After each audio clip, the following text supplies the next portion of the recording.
Welcome to the Tomosi Business Training Series. The basis of these sessions is to support the Tomosi Group staff and management to raise their capabilities and performance. The series is also a platform to share our experience with young entrepreneurs, making an effort to build their startups in Uganda and across Africa.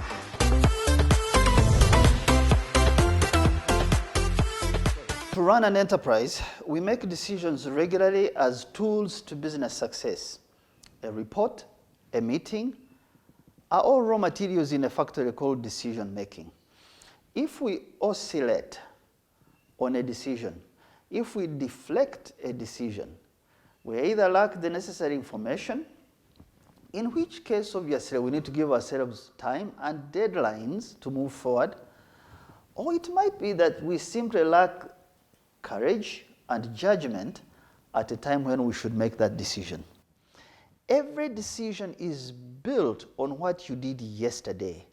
And yesterday's decisions, no matter how good they were, can inevitably, invariably become today's problems. They can even become today's idiosyncrasies. I want you to think of ceremonies that you often see attached to particular offices. The pomp, the dress, the sound, yet what they really mean is so little, and it is unknown. Yet these ceremonies carry budgets on the bottom line of an institution, of government, or a private company. This is the reason an effective executive has to focus all their resources on the future possibilities, on the opportunities, not just patching up and solving today's problems. Good decisions often seek to disrupt the good of today in order to focus on the best of tomorrow's opportunities and those opportunities often offer a better margin of growth than what we may be enjoying today. Good decisions grow from a particular type of soil. Decisions have etymology, like words. They grow out of a particular soil. The first soil, number one, is called a clash of conflicting views about a situation. We cannot see a situation in the same way as people in the same company or people in the same leadership. We can't see this situation in the same way in order to prove that we agree to reach the same conclusions. For example, a sense of taste of something will not make any credible understanding even if it is a fact in physics. But to a chef cooking a meal, taste is everything.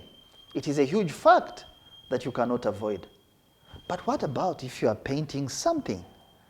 Color, and not the taste of it, even if it tastes good, doesn't make sense. So, a physicist dealing with rocks, a painter handling color with the same rocks, and a chef using color and taste cannot approach taste as a fact, but they all see it from completely different angles. They arrive at different destinations in terms of raw material in a decision if taste is the ingredient.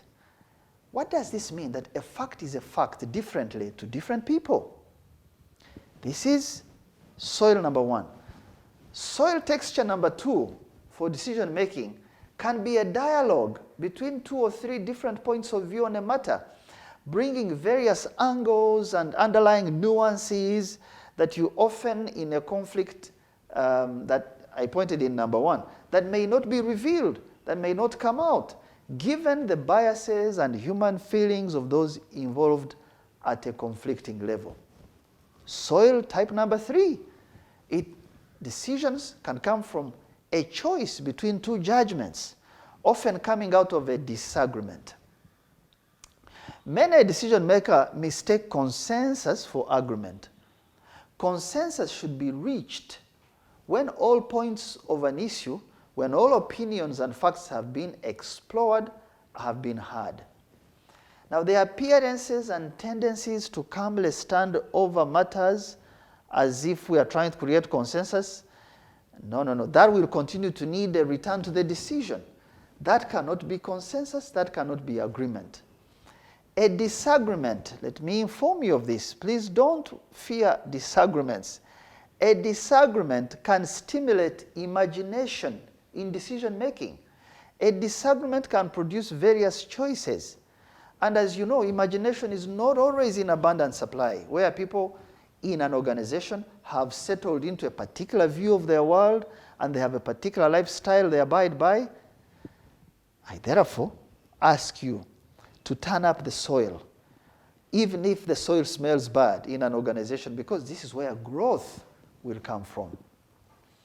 Do not fear disagreement, especially if it is principled and disciplined. If you have a manager who has some sort of complex, inferiority or superiority, and they are not sure of themselves, and they do not like to bend and learn, they will stifle disagreement simply to keep peace. But there is no peace in the end.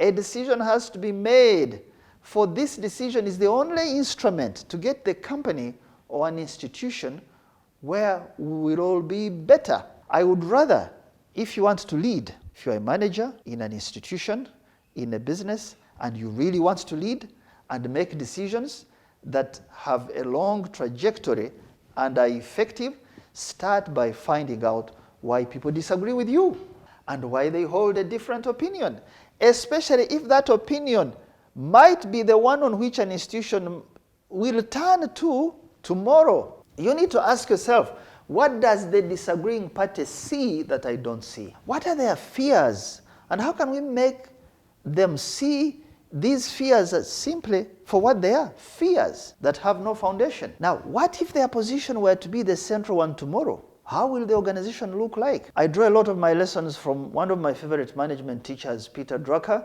and I want to encourage you to read his work on management and decision making. The best of soils in which to plant a decision must be that where an executive starts with a search for understanding and the dropping of all their biases and their need to always be right simply because they are managers. Good soil is not where a manager starts with a conclusion and then looks for facts to back up their conclusion.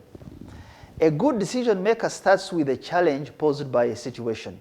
Then he or she moves to investigate the situation with an open mind, and they do not let themselves become prisoners of somebody's preconceived conclusions of yesterday. To make effective decisions, one has to consider the following material conditions in an organization. And in this segment, I will only look at 3. The first one, and I pose these as questions to guide us better. Do I want to genuinely make a contribution, mark that word contribution, to a business, to an organization, to a country? Do I bring all my mental, emotional, physical, and intellectual resources along with my experience to this situation to solve it? Or do I simply want to shine and look very good and prepare myself for the next position in line? Am I concerned with results? Because results come from contribution.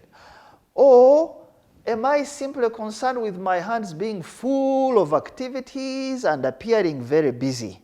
The answer to these 2 hypothetical questions will lead each of us decision makers to a different direction in terms of decision making for whichever path of the 2 you have chosen. If you choose making contribution and if you choose focusing on results, not activity, you will want to find out the difference between generic problems in an organization and those problems that appear as quick operational gains if they are solved. Generic problems are those that keep returning no matter how much effort we seem to put into avoiding them or into running errands and operations to get away from them. Generic problems are the ones that are really fundamental if we have to fix the company or the organization before we move to the level we need. Often, generic problems in an organization require establishing a principle, working out of a rule, or working out of particular values that you abide by. Now, let me give you an example. You think of investing in human resource training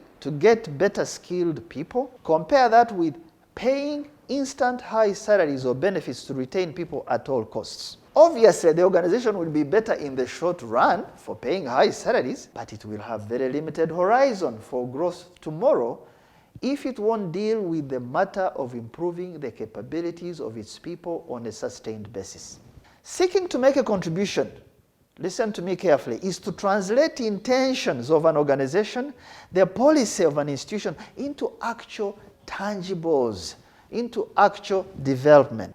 As I speak to you about this, I'm thinking of our customer care policy we made here at Tomosi Group, because I use Tomosi Group as a guinea pig for many of you young people out there starting or running or working in businesses. We made this policy 5 years ago at a group retreat at the farm, our farm, at Tomosi's farm. I keep thinking of how much we are applying today in each of our departments. If there is no application, then you know that a policy by itself is nothing if it does not get someone to translate it and deal with what is generic. To lead and to make good decisions, you need to keep reducing the impact of generic problems on an organization, improving and learning to strengthen the fundamentals.